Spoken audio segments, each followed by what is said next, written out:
as an only child has been a roller coaster of pain, tears, self-sabotage, and sometimes laughter. I had it rough while growing up. I've always wanted to be like other children, with a father, a mother, and siblings. It was not the case for me, though, as I've only had my father, but an inactive one. I was born on the 14th of February, 1996. You would agree with me, I was born on a special day. I didn't know the 14th of February was a thing. And still, I started growing up, and I saw how people cherished the day. You get to celebrate your loved ones and all that. It was cute when I found out I was named Valentina because of my birth date. My mother was always there to celebrate my birthday with me. She wasn't working because we had my father to provide almost everything. My father had a business and it was doing well. I need to tell you, my father loved my mother so much. It was more or less like he was obsessed with her. I grew up to see my father shower my mother with so much love as if he just met her. I need to tell you that my father never really cared to show his love towards me. Funny, right? He believed his wife was doing so already. I was 6 years old when my mother told me she was carrying my younger sibling. I was excited to be a big sister. My father was also the happiest as I can ever remember. Months passed, my mother's belly started being so obvious. A day does not pass without me saying good morning or good night to the little angel in her belly. I love the idea of having a little creature in our home.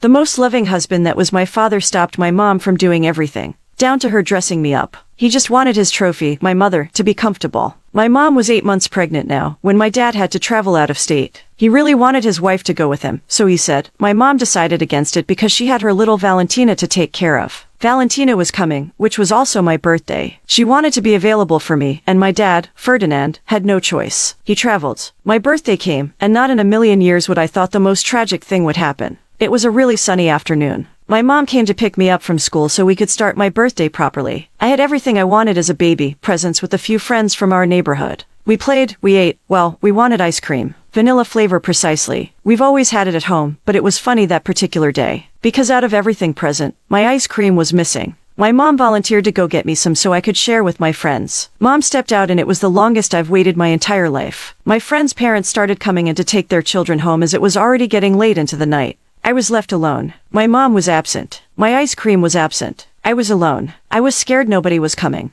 I kept on peeping out, hoping to see my mom, but she wasn't coming. I've just never felt like this. So, alone. I slept off while crying and the reckless slamming of the door woke me up. I saw my father. He was supposed to be gone at least another 2 weeks. What was he doing there? I called for him. Daddy. His eyes were looking dangerous. For someone that doesn't care to look at me, his looks were like daggers piercing into my small skin. I was about to open my mouth to tell him, but Mommy hasn't come home. My supposed father picked me up from the floor. He held me. He squeezed me like he needed to crack my bones. He told me I killed his wife. Those words had a tough time registering in my head. Killed? Who? Who died? Wife. That's my mom. He continued. Yeah, you killed your mother, you witch. Hot tears ran down my eyes. I couldn't breathe. Where is my mother? She was going to get me ice cream. Where is she? My mom died with our 8-month-old angel. Things took a new turn ever since, and Dad, Ferdinand, does not allow any opportunity to tell me. I killed his wife, passed by him. He became an alcoholic. Our refrigerator was always filled with soda. After my mom's death, it became the first stop for alcohol. I started taking the blame for Mother's death. I didn't understand why I needed ice cream. Nothing made sense to me. I knew I killed her because of my craving. Ferdinand was always happy seeing his wife. The caring husband became the most careless person ever. He drops money anywhere and never cared if his daughter was okay or not.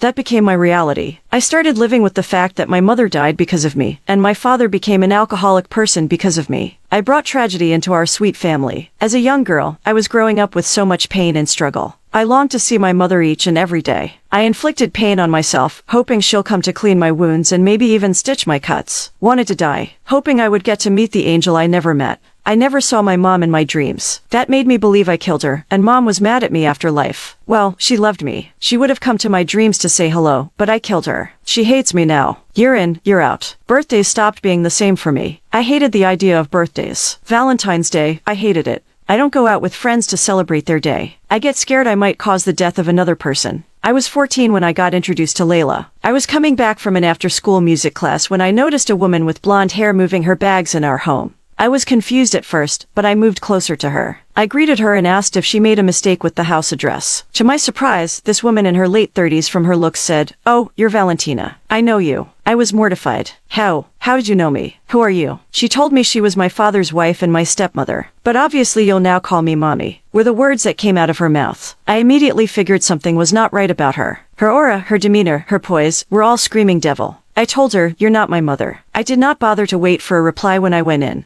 I believe her words because knowing my father, he brought her home on purpose. Not long after, I heard my father call out to me. He told me formally to greet Layla. That's when I knew her name was Layla. He said, "She is my wife." Wife. Well, I was incapacitated. He introduced me to a boy of around 5 years old, calling him Jason. He said, "That's my brother." My brother. How? You've had a son all of these years. I couldn't find my balance for minutes. And I just knew I wronged him so much for him to punish me in this way. If my mother was alive, he would not have thought of bringing another mother figure. The 14-year-old me wanted the whole world to crash on me, if that was a tone of my sins. I came back to my senses, and I locked myself up. Yet again, another reality hit me. I now have a stepmother, a stepbrother. Yet, they all look so foreign to me. I had no one I could tell my story to. I relied so much on my ability to please my father because he was the only one I've known since birth. I don't want him to leave me too. I adjusted into the new family tree, did my thing, set out, and came back when necessary. I guess all of that were not sitting well with stepmother. She was only looking for an opportunity to poke me. I allowed her. I tolerated her excess. She had one power on me. I never wanted to give her the chances to use it.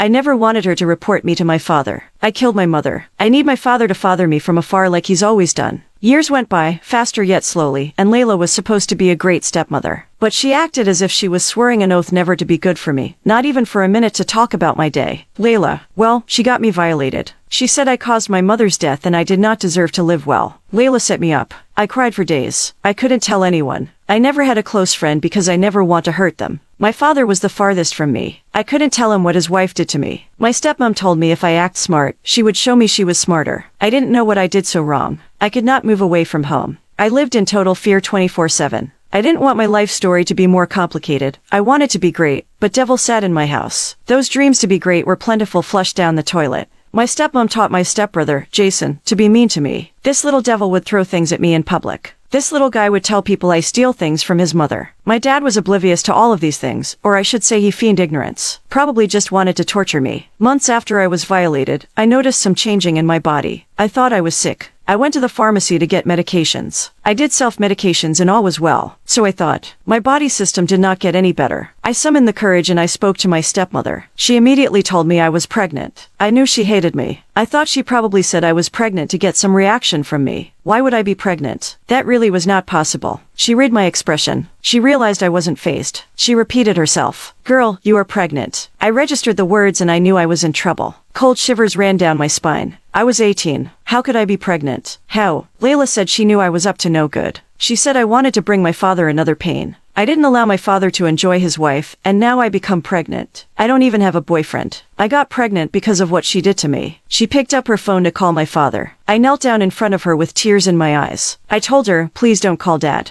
I begged her to help me hide it away from father. My stepmom said there was no way to hide it. Either I live in the house and cut ties with them or I get rid of the pregnancy. I weighed my options. Moving out doesn't sound like something I wanted to do. I don't even know the father of the baby. I asked her to help me get rid of the baby. Layla said she's always known me to be a murderer. Those words struck me like a rock. I got into college. I was studying physiotherapy. Since I started college, I never bothered to go home like I used to. I was happy I could finally get away from the madness that I call home. We had a fieldwork that required us to form groups. I made a couple of friends from my group, and I got really close to a particular guy. He had a strong North American accent. I found that really hot, and attractive. He was very active in the group, making it an easier job to move him for an introduction. I told him, "Hi, I'm Valentina." He said, "Call me Valentine then." We both chuckled, and I knew he was one I could speak with for hours and never get bored. He later told me his real name was Lucas. He was 22, we were age mates. We exchanged contacts and it was us against the world. Ever since then, like a love tale, Lucas and I both dived into each other's worlds. Although, I did not tell him some crucial life ladders I've climbed to get this far. But he knew about how I constantly blamed myself for my mother's death. How I hated birthdays. Lucas, my boyfriend, was my comforter. He was picky and calm with his words. He always told me not to blame myself. He said my father will later come to terms with the fact that I did not kill my mom. Universe was simply not being fair. I started to get out of my shell for the first time in my life. I went home to my estranged family to celebrate Thanksgiving.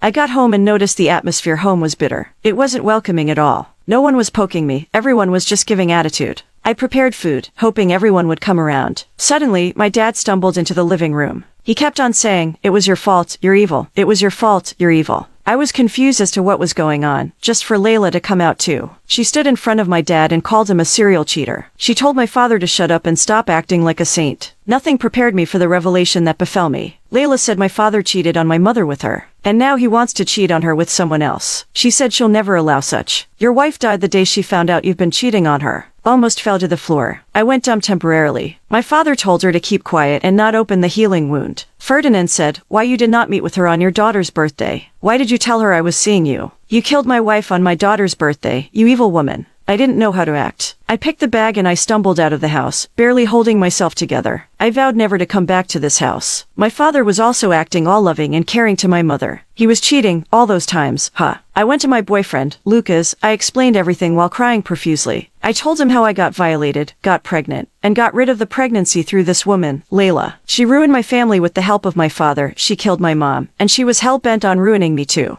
I cried my eyes out. For all the years of pain I endured. For all the times I harmed myself. For carrying the guilt of my mother's death around. For thinking I took my father's joy away from him. Lucas comforted me. I mourned for days, weeks, months, till I finally found my strength. I moved on with my life together with Lucas. We were cute together and I knew he was going to be my household forever. I avoided anything that had to do with my father and stepmom. I got a job that was paying well. Lucas was doing well too, and finally I knew it was coming. Lucas proposed. There's never been an easier yes than when I said to Lucas that day he proposed. Well, we started our wedding planning. I told him I want an elaborate yet simple wedding to honor my late mother. It's been years without Elizabeth Wills, and I missed her every single day. My mother would have wanted a big wedding too, so I'm doing this for her. I told Lucas that I would love to excuse my family from the wedding. He said it was fine by him. He further went on to tell me why I need to forgive them. I told him I forgave them already, but they should be excused. We got a lot of things for our wedding, and we got some other things on credit, which we planned to pay for after the wedding. Wedding bells rang. I was the happiest. I knew my mother was happy for me too. We were about to take our wedding vows when I saw a familiar face walk into that auditorium. I was taken aback. Fear, hatred, pain, tears. It all covered me. Why is she there? Why's Layla there? Lucas said he invited her, but he never expected her to come in during the wedding. He said he wanted us to have a talk with her. I told my husband to go to heck. As I walked out of that auditorium, he betrayed me. He disrespected my feelings, and I had to block him. I knew everyone was the same. I disappeared, ghosted everyone. Out of everyone's reach. I guess you can say, marriage was never for me. What if Lucas later cheated? What if I got killed over infidelity too? I ran away. I swore to erase them all from my memory. Well, I'm on that journey now. I'm healing. I knew I meant everything to Lucas, but they do all not just deserve me.